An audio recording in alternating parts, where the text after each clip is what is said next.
What's up, Radiant Icons, and welcome back to Dare to Be Iconic, the podcast made for icons daring to be themselves. I'm your host, Amanda Policelli, and we are back with Everyday Icons. This week, I'm spilling the tea with Jessica Mesnick. Now, before we get into exactly what we spill the tea on in this tea time sesh, make sure to connect with me on socials on Instagram and TikTok. It's at Amanda Policelli _ and at Dare to Be Iconic _.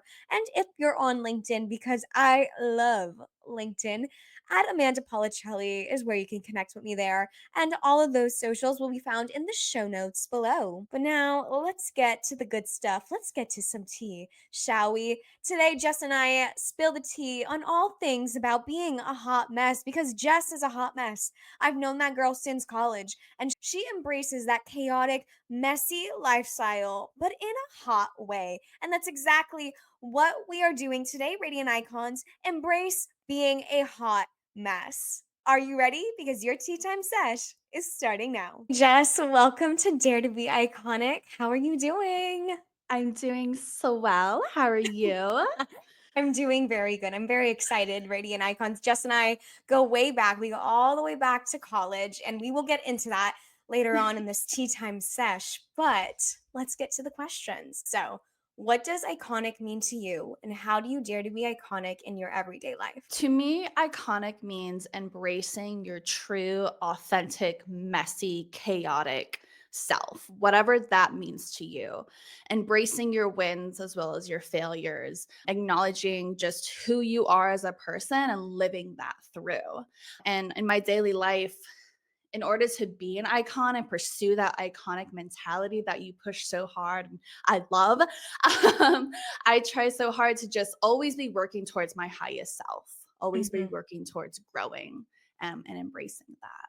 Since the moment I've met you, Jess, you've just been so yourself. And I've just been so privileged to be able to witness this journey firsthand, this evolution of you embracing this like chaotic, messy, but like hot mess, messy vibes. You know what I mean? You are a Jess of all trades. And it's very, very true. So can you just elaborate on how all those experiences have really impacted like your Dare to Be Iconic journey?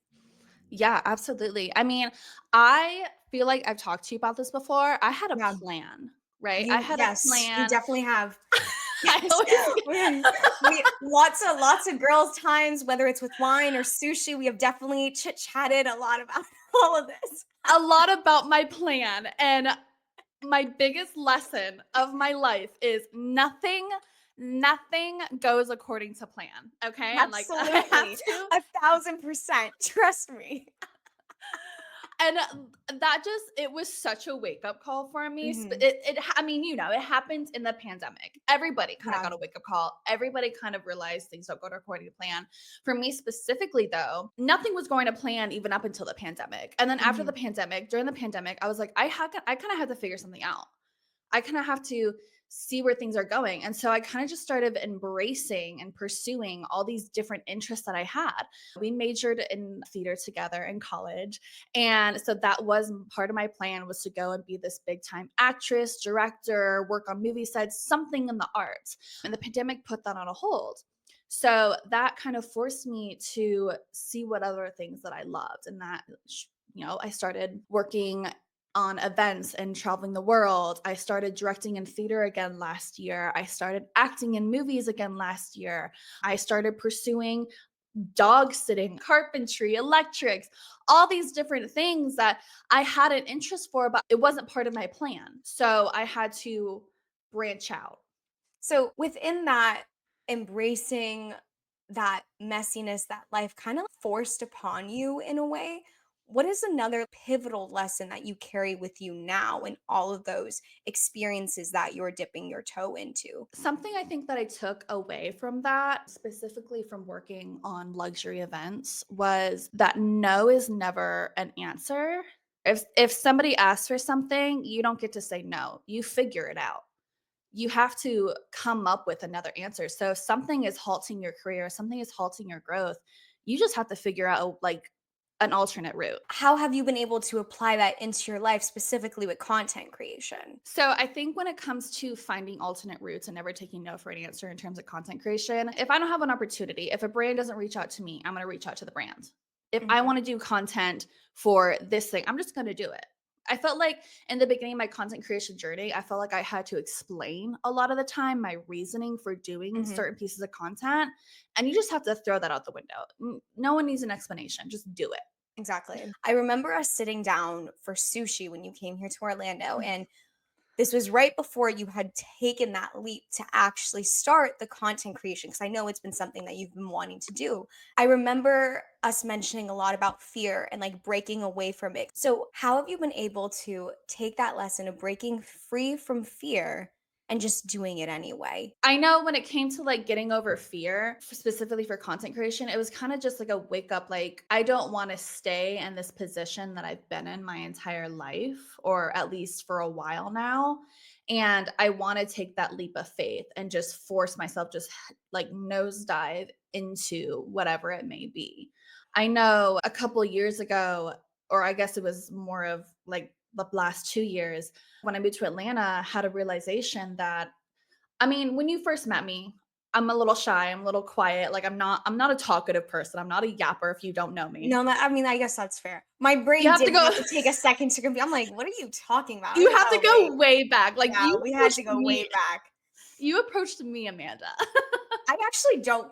Is it bad that I don't remember our first conversation? I literally just remember us being in B's class, like getting paired up for that like acting final. Like that's all I remember. You paired us up.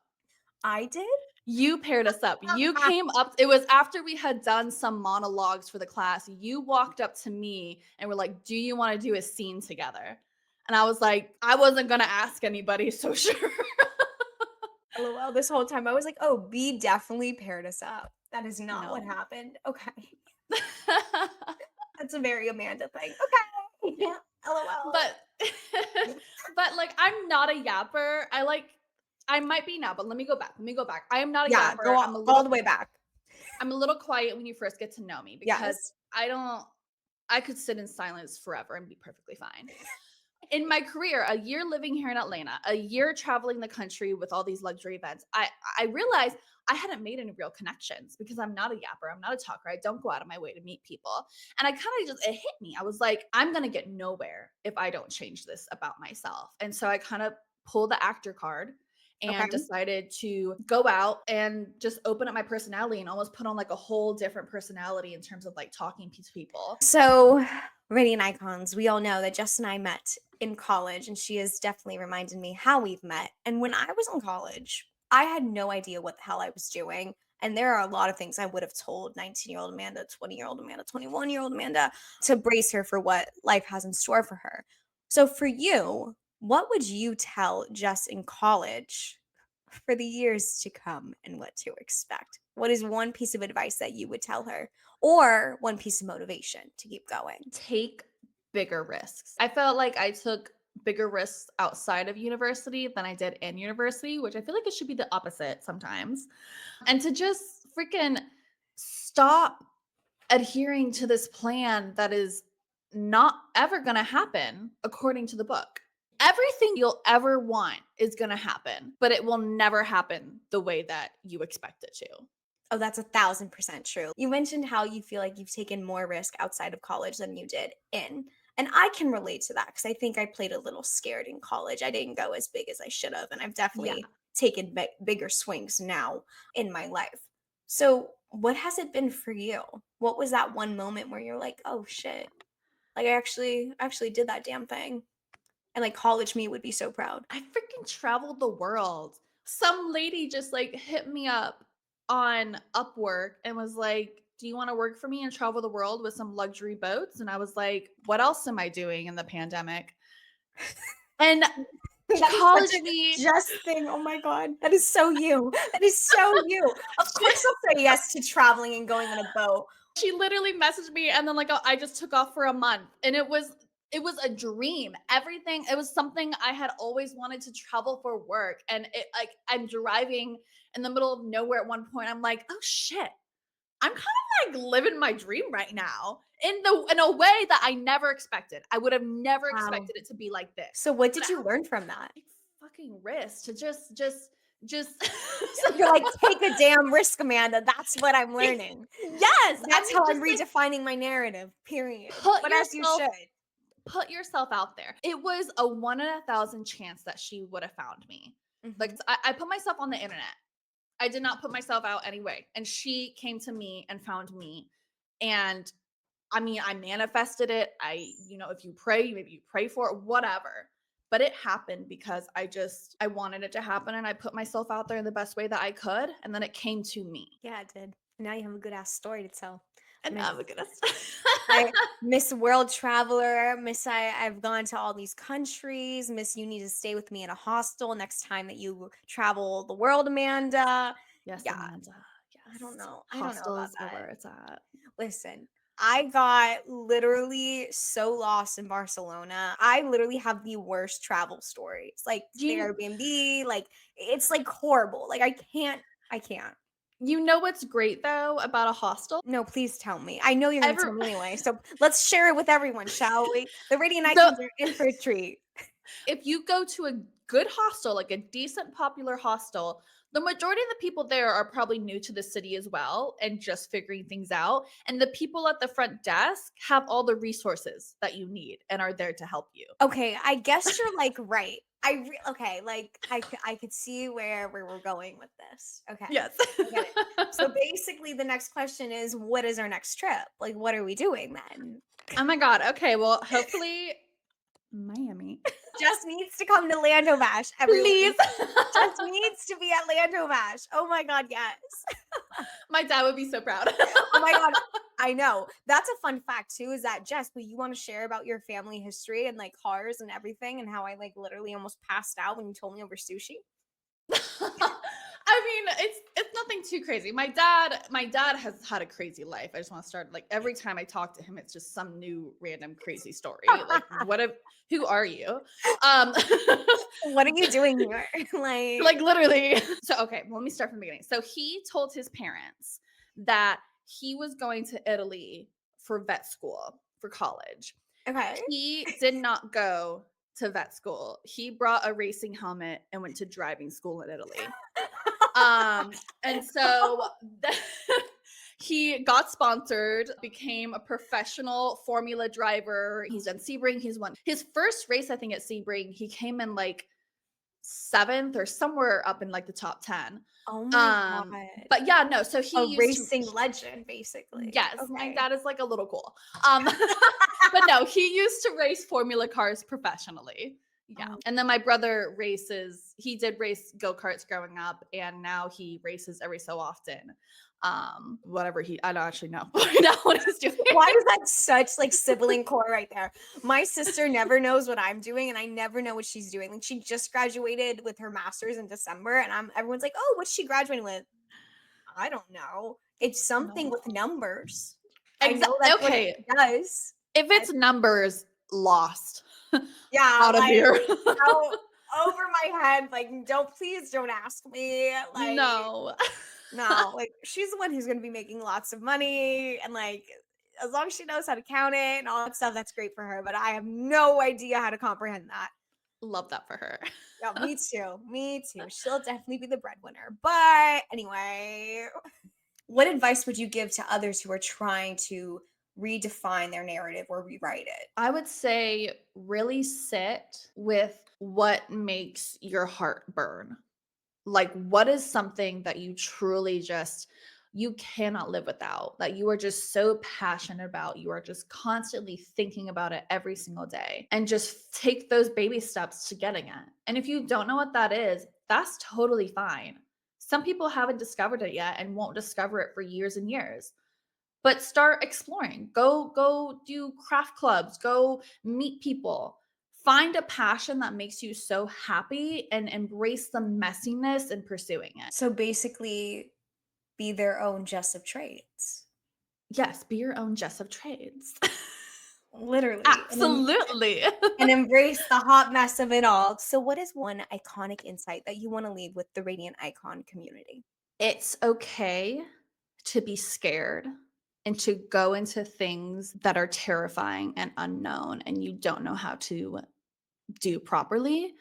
So do it messy, do it chaotic, do it wrong, and figure it out along the way because it's so, so much better on the other side. Being a hot mess is just freaking fun. Jess, I cherish your friendship a lot, and I'm just so happy that we get to do this together and all that. Good Yes. stuff. I know you're not sentimental on me, so I won't make it too tear jerky, but thank It's you. okay. It's okay. I appreciate you and cherish our friendship as well. Did you see I wore the pink just for you, actually? I got the purple just I for you. saw. I said, "Wow, we really switched. Wow, how Yeah. how iconic of us." Love that. Love that. But thank you for coming on Dare to Be Iconic, Jess. Thank you for having me. All right, Radiant Icons, that is your tea time sesh for today. If you enjoyed today's episode, make sure to subscribe, to leave a rating, to leave a review, to tell your friends about us, to tell anyone and everyone because we love more Radiant Icons in our iconic community of ours. I will never get tired of saying that, Radiant Icons. Absolutely not. But anyway, I want to thank Jess one more time for coming on the podcast and spilling all the tea with us about being a chaotic, hot mess. I love it. It's great. And if you are listening to this episode the day it drops, well, then you're in luck because we'll be going live on Instagram on Thursday, January 23rd. So make sure to stay tuned and connect with me on social so you can get that little notification when Jess and I go live. But if not, I'll chat with you guys next week. Next week, we are spilling the tea on the subtle art of letting go and not giving a shit. Now, that's definitely a tea time sesh you want to tune in for. And if you have any questions regarding that topic, then make sure to submit your questions in the Dare to Be Iconic hotline. There's a link in the show notes below and also on the Dare to Be Iconic website. I'm so excited for next week, you guys. You will not believe it. Anywho, I'll chat with you guys then. Remember, Radiant Icons, dare to be iconic. Bye.